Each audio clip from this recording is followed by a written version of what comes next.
ನಮಸ್ಕಾರ ಸ್ನೇಹಿತರೆ. ಕೈಯಲ್ಲಿದ್ದ ಮೊಬೈಲ್, ಮನಸ್ಸಿನಲ್ಲಿದ್ದ ಕನಸು, ಒಂದು ಬದುಕು ಬದಲಿಸಿದ ಕಥೆ. ಪ್ರಾರಂಭ. ಹುಕ್.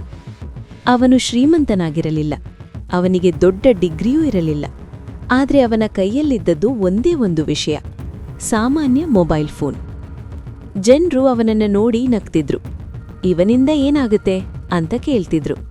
ಆದರೆ ಅವರು ಒಂದು ವಿಷಯ ಗಮನಿಸಲೇ ಇಲ್ಲ, ಅವನ ಕಣ್ಣುಗಳಲ್ಲಿ ನಿದ್ದೆಗಿಂತ ಕನಸು ಜಾಸ್ತಿ ಇತ್ತು. ಹಿನ್ನೆಲೆ: ಸಾಮಾನ್ಯ ಬದುಕು. ರಾಜು ಅನ್ನೋ ಹುಡುಗ ಒಂದು ಸಣ್ಣ ಹಳ್ಳಿಯಲ್ಲಿ ಹುಟ್ಟಿದವನು. ಅಪ್ಪ ದಿನಗೂಲಿ ಕಾರ್ಮಿಕ, ಅಮ್ಮ ಮನೆ ಕೆಲಸ. ದಿನಕ್ಕೆ ಬಂದ ಹಣ ದಿನಕ್ಕೆ ಮುಗಿದು ಹೋಗ್ತಿತ್ತು. ಕಾಲೇಜು ಮುಗಿದ ಮೇಲೆ ಕೆಲಸ ಹುಡುಕಿದ. ಆದರೆ ಎಲ್ಲೆಡೆ ಒಂದೇ ಉತ್ತರ: ಎಕ್ಸ್ಪೀರಿಯನ್ಸ್ ಇಲ್ಲ, ಸ್ಕಿಲ್ಸ್ ಸಾಲಲ್ಲ. ಪ್ರತಿದಿನ ಸಂಜೆ ರಾಜು ಊರಿನ ಅಂಗಡಿಯ ಮುಂದೆ ಕುಳಿತು ಮೊಬೈಲ್ನಲ್ಲಿ ರೀಲ್ ಸ್ಕ್ರೋಲ್ ಮಾಡ್ತಿದ್ದ. ಅವನ ಬದುಕು ಅದೇ ಸ್ಕ್ರೋಲ್ ಆಗ್ತಿತ್ತು. ತಿರುವು. ಒಂದು ಮಾತು.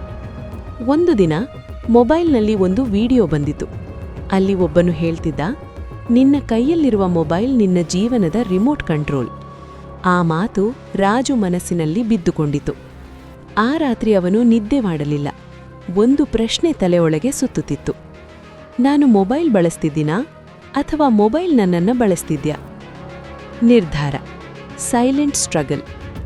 ಮುಂದಿನ ದಿನದಿಂದ ರಾಜು ಒಂದು ನಿರ್ಧಾರ ತಗೊಂಡ. ರೀಲ್ಸ್ ಇಲ್ಲಿ ಲಿಮಿಟ್, ಕಂಪ್ಲೇಂಟ್ಸ್ ಇಲ್ಲಿ ಸ್ಟಾಪ್, ಲರ್ನಿಂಗ್ ಇಲ್ಲಿ ಸ್ಟಾರ್ಟ್. ಬೆಳಿಗ್ಗೆ 5 ಗಂಟೆಗೆ ಎದ್ದು ಮೊಬೈಲ್ ತೆಗೆದಿದ್ದ, ಆದರೆ ಮನರಂಜನೆಗಾಗಿ ಅಲ್ಲ. ಯೂಟ್ಯೂಬ್ನಲ್ಲಿ skills, free courses, English basics, video editing, AI tools. ಜನರು ನಗಿದ್ರು. ಮೊಬೈಲ್ ಹಿಡಿದು ಏನ್ ಮಾಡ್ತೀಯಾ ಅಂತ. ಅವನು ಉತ್ತರ ಕೊಡಲಿಲ್ಲ, ಕೆಲಸ ಮಾಡ್ತಿದ್ದ. ಹೋರಾಟ. ಫಲವಿಲ್ಲದ ದಿನಗಳು. 6 ತಿಂಗಳು ಕಳೆದವು. ₹1 ಕೂಡ ಬಂದಿಲ್ಲ. ಮನಸ್ಸು ಸೋತು ಹೋಗ್ತಿತ್ತು. ಅಪ್ಪ ಹೇಳಿದ, ಏನಾದ್ರೂ ಕೆಲಸ ಮಾಡು. ಅಮ್ಮ ಕಣ್ಣೊರೆಸ್ಕೊಂಡಳು. ಆ ರಾತ್ರಿ ರಾಜು ಅಳುತ್ತಾ ಮೊಬೈಲ್ ನೋಡಿದ. ಆದ್ರೆ ಈ ಬಾರಿ ಅವನು ಗಿವಪ್ ಮಾಡಲಿಲ್ಲ. ಅವನು ತನ್ನನ್ನೇ ಹೇಳಿಕೊಂಡ, ಇಷ್ಟು ದೂರ ಬಂದಿದ್ದೇನೆ, ಇನ್ನೂ ಹಿಂದಕ್ಕೆ ಹೋಗಲ್ಲ. ಮೊದಲ ಬೆಳಕು. ನಂಬಿಕೆ. ಒಂದು ದಿನ ಆನ್ಲೈನ್ ಫ್ರೀಲಾನ್ಸಿಂಗ್ ಸೈಟ್ನಲ್ಲಿ ಒಂದು ಸಣ್ಣ ಪ್ರಾಜೆಕ್ಟ್ ಸಿಕ್ಕಿತು. ₹500. ಹಣಕ್ಕಿಂತ ಆ ಮೆಸೇಜ್ ಪ್ರೈಸ್ಲೆಸ್ ಆಗಿತ್ತು. Good work, will contact again. ಆ ರಾತ್ರಿ ರಾಜು ನಿದ್ದೆ ಮಾಡಲಿಲ್ಲ. ಆದ್ರೆ ಈ ಬಾರಿ ಕಣ್ಣಲ್ಲಿ ನೀರು ಅಲ್ಲ, ಕಣ್ಣಲ್ಲಿ ಭರವಸೆ. ಬದಲಾವಣೆ. Consistency wins. ರಾಜು ದಿನಕ್ಕೆ 1 ಗಂಟೆ ಅಲ್ಲ, 3 ಗಂಟೆ ಕಲಿಯತೊಡಗಿದ. ಒಂದು ಪ್ರಾಜೆಕ್ಟ್ ಮತ್ತೊಂದು ಪ್ರಾಜೆಕ್ಟ್. ಆದಾಯ ಹೆಚ್ಚುತ್ತಾ ಹೋಯಿತು. ಅವನು ಮನೆಯ ಸಾಲ ತೀರಿಸಿದ. ಅಪ್ಪನ ಕೈಗೆ ಹಣ ಕೊಟ್ಟ. ಅದೇ ಜನ ಈಗ ಕೇಳ್ತಿದ್ರು, ಏನ್ ಕೆಲಸ ಮಾಡ್ತೀಯಾ? ಅವನು ನಗ್ತಾ ಹೇಳ್ತಿದ್ದ, ನನ್ನ ಫ್ಯೂಚರ್ ಬಿಲ್ಡ್ ಮಾಡ್ತಿದ್ದೀನಿ. ಶಿಖರ. ಗೌರವ.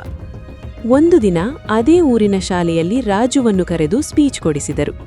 ಅವನು ಹೇಳಿದ ಒಂದು ಮಾತು: ನಾನು ಗೆದ್ದಿಲ್ಲ, ನಾನು ನಿಲ್ಲಿಸಿಲ್ಲ ಅಷ್ಟೇ. ಮಕ್ಕಳು ಚಪ್ಪಾಳೆ ಹೊಡೆದರು. ಅಪ್ಪನ ಕಣ್ಣು ತುಂಬಿತು. ಕಥೆಯ ಸಂದೇಶ: ಕನಸು ದೊಡ್ಡದಾಗಿರಲಿ, ಸಾಧನ ಸಣ್ಣದಾಗಿರಬಹುದು.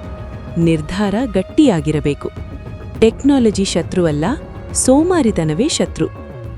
ಅಂತಿಮ ಮಾತು: ನಿನ್ನ ಕೈಯಲ್ಲೂ ಒಂದು ಮೊಬೈಲ್ ಇದೆ. ಪ್ರಶ್ನೆ ಒಂದೇ, ನೀನು ಇದನ್ನ ಟೈಮ್ ಪಾಸ್ಗೆ ಬಳಸ್ತೀಯಾ ಅಥವಾ ಲೈಫ್ ಚೇಂಜ್ಗೆ? ನಿರ್ಧಾರ ನಿನ್ನದು.